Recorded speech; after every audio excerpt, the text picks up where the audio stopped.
Jeudi 5 septembre 2024, chers téléspectateurs, bonsoir et bienvenue dans cette nouvelle édition. Dans les actualités de ce jour, le 9e forum sur la coopération sino-africaine ou FOCAC s'est officiellement ouvert aujourd'hui 5 septembre au Grand Palais du Peuple à Beijing en Chine. La capitale chinoise est en effet un lieu de rendez-vous pour les présidents et chefs d'État africains durant les 3 jours de réunion. 25 présidents ont répondu à l'invitation dont le président Andry Rajoelina, le secrétaire général des Nations Unies, Antonio Guterres, et de représentants de la Commission de l'Union africaine, Moussa Faki Mahamat, figurent parmi les invités spéciaux qui ont assisté à la cérémonie d'ouverture d'aujourd'hui. Reportage est signé Mervoulat Sferen et Nzar Hadjiansou. Madagascar occupe une place particulière dans la coopération et les relations avec la Chine. Le président chinois Xi Jinping a présenté lors de l'ouverture du FOCAC 2024 le montant de financement des 10 activités de coopération qui seront menées par la Chine et l'Afrique au cours des 3 prochaines années. Le gouvernement chinois allouera 360 milliards de yuan RMB, soit 50 milliards de dollars, pour financer la mise en œuvre de ces 10 activités de coopération sur 3 ans, dont 210 milliards de yuan, soit 29 milliards de dollars, de lignes de crédit, 80 milliards de yuan, soit 11 milliards de dollars pour diverses assistances, et les investissements des entreprises chinoises sur le continent africain s'élèvent à 70 milliards de yuan, soit 10 milliards de dollars. Madagascar est l'un des pays d'Afrique qui bénéficiera de ce financement important et on peut supposer que les 2 présidents discuteront lors de leur rencontre de demain du taux potentiel de ce financement pour Madagascar. Les différentes coopérations avec la Chine qui répondent à la politique générale de l'État malgache visant à rattraper le retard dans le développement de Madagascar. Il s'agit notamment d'assurer une bonne gouvernance, de promouvoir le secteur agricole, de l'industrie et du commerce et d'un développement respectueux de l'environnement. En matière de gestion, la Chine et l'Afrique établiront une plateforme pour partager leurs expériences en matière de gestion et de création des partis politiques. Au total, 1000 représentants de partis politiques africains recevront une invitation spéciale en Chine pour être formés sur la gestion des affaires publiques et le renforcement de la position des partis politiques. Dans le domaine commercial, la Chine accordera une attention particulière à la facilitation, voire à l'élimination des taxes d'importation de marchandises d'Afrique vers la Chine. En termes de promotion de l'industrie, la Chine établira une coopération économique et commerciale et des programmes pour aider les petites et moyennes entreprises en Afrique. Dans le domaine agricole, la Chine fournira une aide alimentaire pouvant atteindre 1 milliard de yuan à l'Afrique. Une rencontre spéciale aura lieu demain entre le président Andry Rajoelina et le président chinois Xi Jinping lors de ce voyage du président malgache en Chine. La discussion entre les 2 présidents sera probablement axée sur le taux de financement que Madagascar obtiendra pour ces 10 activités de coopération entre la Chine et l'Afrique. La visite du président Andry Rajoelina en Chine apportera ainsi des bénéfices directs pour le développement de Madagascar. Il convient de rappeler que Madagascar a bénéficié de l'aide financière qui a été définie dans la 8e édition du FOCAC, dont 26 grands projets de développement. 5 d'entre eux étaient des prêts, si les 20 restants sont des financements non remboursables. Parmi ces projets figurent la réhabilitation de la route Tarasocha-Ivanj, du boulevard de l'Europe au village de la francophonie, d'Ambilbe-Vohemar, et la construction de la voie rapide partant du port de Touamas vers la route nationale numéro 2. La coopération entre la Chine et Madagascar qui ne s'arrêtera pas là, car de nombreux accords de coopération seront signés par les 2 pays lors de cette visite du président Andry Rajoelina et de son épouse en Chine.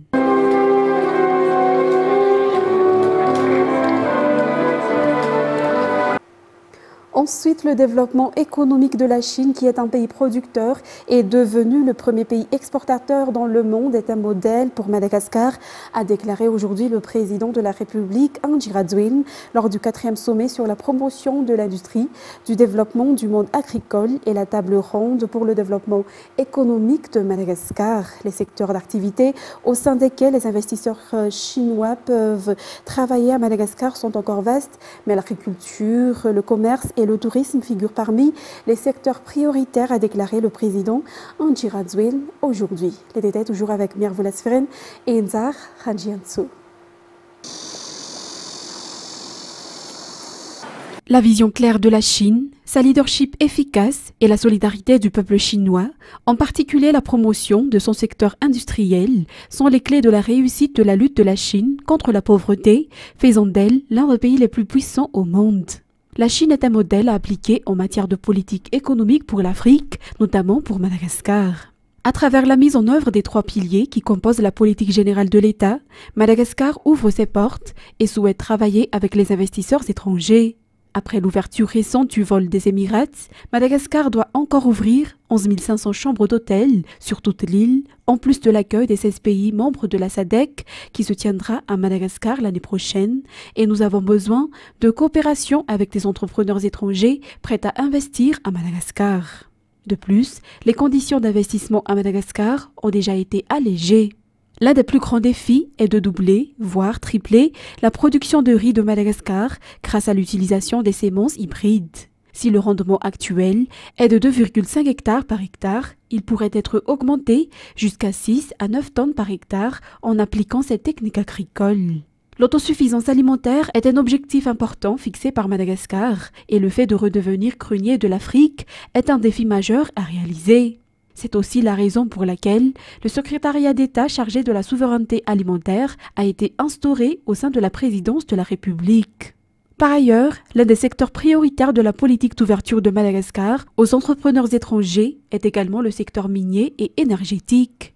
Pour l'énergie en particulier, Madagascar compte 3 grands projets actuellement. Nous avons également pour vision de tripler notre production d'énergie. Lors de cette première journée de la 9e édition du FOCAC, il y a déjà eu une signature d'accord de coopération concernant l'investissement et le développement des ressources énergétiques et minérales, la création de zones économiques spéciales, le développement coopératif dans le secteur du tourisme et accord sur les technologies agricoles modernes. Dans un autre sujet, Madagascar participe à l'Africa Down Under 2024, organisé à Perth en Australie. Le ministre des Mines représentant Madagascar sur place a souligné les différentes réformes pour redresser le secteur minier. L'ADU qui dure 3 jours. Reportage signé Ruth Christelle Rakoutmalal. L'Africa Down Under, ou ADU, est une plateforme stratégique conçue pour attirer les investisseurs et les investissements. Lors de cette édition organisée en Australie, Madagascar a été représenté par le ministre des Mines, Rakoutmalala Irjane Olivier. Lors de son discours, il a développé les réformes pour redresser le secteur minier à Madagascar. Parmi ces réformes, la révision du code minier. Cette participation marque le retour de Madagascar sur la scène internationale en matière de ressources minières. Elle fait connaître les différentes ressources du pays, telles que les métaux de base et précieux, les pierres précieuses et ornementales, et le secteur énergétique. L'initiative ADU aide également les pays africains à promouvoir les investissements internationaux à travers le dialogue et la communication avec les investisseurs mondiaux. Et le secrétaire d'État en charge des nouvelles villes et de l'habitat est actuellement en cours de préparation de l'opérationnalisation du transport par câble d'Antananarive. La ligne qui relie Anous à Souarane devrait être opérationnelle d'ici la fin de l'année si la totalité de la ligne orange reliant Anous à Mbadbé sera opérationnelle d'ici le mois de février 2025. L'équipe du secrétariat d'État en charge des nouvelles villes et de l'habitat, menée par le ministre Gérard Andjiamanoissou, est venue constater l'avancement des travaux des gares depuis Antanmen jusqu'à Mbadbé aujourd'hui. Natera Koutbaouf sur les images de Sech Andjanap. Le premier transport par câble de Madagascar sera opérationnel d'ici le mois de février 2025. Ce nouveau moyen de transport implanté à Antananarive est connu sous le nom de téléphérique, inscrit parmi les projets présidentiels afin de solutionner les problèmes de circulation en désengorgeant la ville des embouteillages monstres. Le secrétaire d'État en charge des nouvelles villes et de l'habitat est actuellement en pleine finalisation des travaux des gares afin de pouvoir respecter ce délai prévisionnel établi. Il reste encore l'installation des 12 pylônes entre Souarane et Mbadbé. Le plus grand des travaux consiste aussi la construction de la gare d'Antanmen qui a pris du retard dans sa réalisation et la mise en place du pylône du côté du temple FGKM d'Adalamaïnti. Nous n'avions pas commencé les travaux car il fallait que toutes les personnes concernées par l'expropriation dans le cadre des travaux soient indemnisées, affirme le ministre Gérard Ndjemanoïssou. Après la mise en place des pylônes, il reste encore l'installation des poulies et des moteurs, mais aussi des câbles entre autres. Dans la foulée, le secrétariat d'État en charge des nouvelles villes et de l'habitat est actuellement en cours de préparation de l'opérationnalisation du transport par câble, selon toujours le ministre. La préparation se focalisera sur la gestion, la coordination et le fonctionnement du transport par câble, notamment la billetterie, la mise en place de la police du téléphérique pour assurer la protection et la sécurité des passagers, la formation du personnel malagasy qui travaillera au niveau des gares. Le ministre a mis l'accent sur l'importance de ce projet TPC car cela marque l'évolution du transport urbain dans la capitale de Madagascar. Eu égard de la témérité de Madagascar à utiliser ce transport moderne, des pays africains veulent également sauter le pas et veulent échanger avec Madagascar comme le Bénin ou encore le Rwanda. Cela constitue une fierté pour le pays, souligne le ministre. Par ailleurs, dans l'attente de la finalisation des travaux, la ligne Anous-Souarane peut être opérationnelle vers la fin de cette année, selon toujours les explications. Le choix de la société d'exploitation dépend du président de la République, d'après le ministre. Cette société, qui sera une société étrangère, s'occupera surtout de l'aspect technique du projet transport par câble. 5 axes de coopération existent entre le BNGRC et le PAM pour les 5 prochaines années. L'objectif est d'améliorer la réponse aux catastrophes naturelles et d'aider la population victime à court terme. La signature de MOU et du PTA a eu lieu aujourd'hui au siège du BNGRC à Ntamour. Roudou Christelle Rakout-Malel et Anza Razonarvel nous en disent plus. Une nouvelle étape de fête entre le PAM, Programme alimentaire mondial, et le BNGRC. Le renouvellement de la coopération entre les deux parties pour les 5 prochaines années a eu lieu aujourd'hui. Préparation aux catastrophes naturelles, renforcement de la réponse aux catastrophes, amélioration de la gouvernance des risques et des catastrophes, développement des capacités des acteurs concernés, amélioration de la logistique, notamment des avions et des bateaux pouvant transporter une tonne de marchandises. Tels seront les 5 axes de coopération du BNGRC et du PAM, explique le directeur général du BNGRC, le général Elak-Olivier Ndjiakadze. La relation entre les deux entités existe depuis 20 ans et la confiance mutuelle règne, raison pour laquelle le PAM renouvelle ses engagements à Madagascar selon le responsable pays. Cela également en réponse au premier pilier de développement qui est le capital humain. Au niveau du terrain, nous aurons des actions ensemble d'anticipation, alimentaire, infrastructurelle, communication et tout. Et monsieur le DG a mentionné même la logistique, parce qu'avant de bouger, il faudrait avoir des moyens de bouger. Nous avons un avion qui est là, qui est à disposition du gouvernement et des partenaires aussi. Nous avons amené récemment ce qu'on appelle des véhicules amphibies multisectoriels.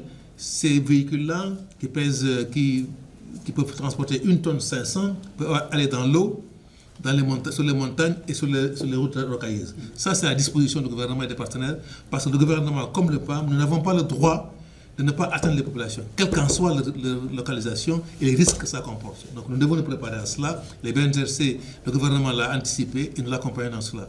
Et donc ce matin, notre présence ici, c'est une présence symbolique de consacration, de témoignage et de consolidation de notre relation de plus de 20 ans pour se projeter dans le futur en se disant on sera avec vous tant que ce sera possible, on n'abandonnera jamais les populations puisque le gouvernement est là pour eux.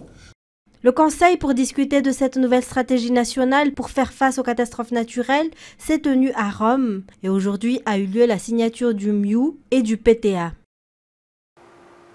En santé, le taux de mortalité des mères dû à une hémorragie postpartum a diminué dans la région d'Analindirouf. Il n'y a eu aucun cas pour cette année 2024. La coopération du ministère de la Santé publique et du projet USAID Access a abouti à ce résultat pour une meilleure santé infantile et maternelle. Par ailleurs, la prise en charge des personnes souffrant du paludisme a également connu une amélioration. Reportage. Si une mère sur 3 décédée à cause d'une hémorragie postpartum dans la région d'Analindirouf, ce chiffre a déjà connu une diminution significative en 2023. Autrement dit, si le cas est de 33% en 2022, il a diminué jusqu'à 9% en un an. Cette année 2024, de janvier jusqu'à aujourd'hui, il n'y a eu aucun incident. La coopération entre le ministère de la Santé publique et l'USAID Access est en partie à l'origine de cette amélioration de la santé mère-enfant. Une stratégie spéciale a été mise en place pour enquêter et surveiller les démarches entreprises par les femmes enceintes qui se présentaient au sein des CSB. Outre la santé mère-enfant, la prise en charge des personnes souffrant du paludisme a également connu une amélioration. Il a également eu la construction de nouvelles infrastructures, le renforcement des compétences des agents de santé. Les résultats du projet réalisé dans toute la région au cours des 6 dernières années ont été présentés mardi dans le chef-lieu de la région d'Analadi-Rouf à Fénéry-Vest. Les résultats du projet mis en œuvre par le ministère de la Santé publique sont conformes à la politique générale de l'État, a indiqué aujourd'hui le ministère de la Santé publique. L'objectif du ministère étant d'améliorer le secteur de la santé publique à travers l'existence de projets comme celui-ci, selon les informations. Une remise d'équipements émanant du projet pour les centres de santé a également eu lieu parallèlement à cette cérémonie d'aujourd'hui. Dans un autre contexte, l'UNICEF a exprimé sa volonté de continuer à travailler avec le ministère de la Jeunesse et des Sports. C'est ce qu'a annoncé sa représentante Christine Jolm lors de la visite aux courtoisies auprès du ministre Abdullah Marsan Moustapha aujourd'hui à Mouziatouf. De nombreux projets ont été discutés lors de cette réunion pour soutenir les jeunes afin d'éviter qu'ils s'abandonnent aux drogues ou à l'alcool. De jeunes malgaches seront également envoyés à New York pour le sommet sur l'avenir organisé par les Nations Unies. Plus d'explications. Très heureux de savoir que le gouvernement a inclus 5 jeunes dans la délégation qui va partir à New York pour le grand sommet de l'avenir organisé par les Nations Unies. Donc 5 jeunes malagasy qui vont porter la voix de tous les jeunes malagasy à la suite d'une campagne que l'UNICEF avait appuyée avec le reste du système des Nations Unies pour porter cette voix des jeunes à un très haut niveau. Donc nous sommes vraiment heureux et nous continuons à travailler ensemble avec Monsieur le ministre et toute son équipe pour la protection également des jeunes vis-à-vis de toute forme de violence et pour qu'eux-mêmes soient les instruments porteurs de paix, porteurs de protection et porteurs de changement pour le pays. Place maintenant aux actualités internationales. Destination Algérie. Près de 24 millions d'électeurs sont appelés à voter le 7 septembre pour élire leur président. En Algérie, une élection sans véritables enjeux puisque le chef d'État sortant est déjà considéré comme largement favori pour exercer un nouveau mandat. France 24. L'Algérie s'apprête à retourner aux urnes dans un climat plus apaisé qu'à la précédente élection présidentielle. 5 ans plus tôt, l'ambiance était tout autre. Le mouvement pro-liberté Irak gronde et fait vaciller Abdelaziz Bouteflika, l'indétrônable président. À la place, son ex-premier ministre Abdelmajid Tebboune prend le pouvoir, élu à près de 60% malgré une forte abstention. Depuis, la situation s'est améliorée. L'Algérie affiche une croissance à 4% en moyenne depuis 2022. Elle a augmenté ses exportations de gaz et réduit ses dettes. Et pour une partie de la jeunesse, qui représente près de la moitié du pays, c'est grâce à l'actuel président, candidat à sa réélection. Il a accompli beaucoup de choses au cours des 5 dernières années. Je voterai pour la première fois cette année et mon vote ira à Abdelmajid Tebboune. Je lui souhaite beaucoup de succès. Pour moi, pendant les 5 années de mandat, il y a eu le Covid-19 et il n'a pas pu terminer les projets qu'il avait promis de faire. Il n'a donc pas pu faire grand-chose, même s'il a réalisé quelques projets, comme la création d'emplois et le règlement de la dette extérieure. Mais je pense que ces 2 ou 3 ans n'ont pas été suffisants pour lui. Mais l'Algérie est loin d'avoir réglé ses problèmes. Selon Amnesty International, une partie des opposants et des défenseurs des libertés issus du mouvement Irak restent emprisonnés. La classe politique, dont les manifestants réclamaient le renouvellement, n'a pas fondamentalement changé.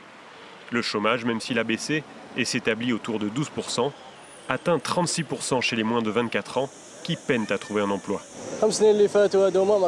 Au cours des 5 dernières années, nous n'avons vu aucun progrès ni rien. Depuis 2019, nous vivons la même chose. Ça fait 5 ans que c'est la même chose. Année après année, rien n'a changé. Je ne vais pas vous mentir, tout ce que je vois, c'est une répétition des mêmes réformes, sauf qu'elles n'apportent rien de concret. Disons que Tebboune a fait des choses, oui, mais il ne fait que continuer ce qui reste de son ancien programme. Samedi, 3 candidats s'affronteront dans les urnes. Abdelali Hassani, président du principal parti islamiste, le mouvement de la Société pour la paix, Youssef Ouachiche, un ancien journaliste, chef du Front des Forces Socialistes, un parti d'opposition historique, et le président sortant Tebboune. Ce dernier, grand favori, devra encore conquérir le vote d'une jeunesse résolue à voir les choses évoluer. Ensuite, le président français Emmanuel Macron a nommé l'ancien commissaire européen Michel Barnier au poste de Premier ministre et l'a chargé de former un nouveau gouvernement, a annoncé jeudi l'Élysée dans un communiqué. France 24.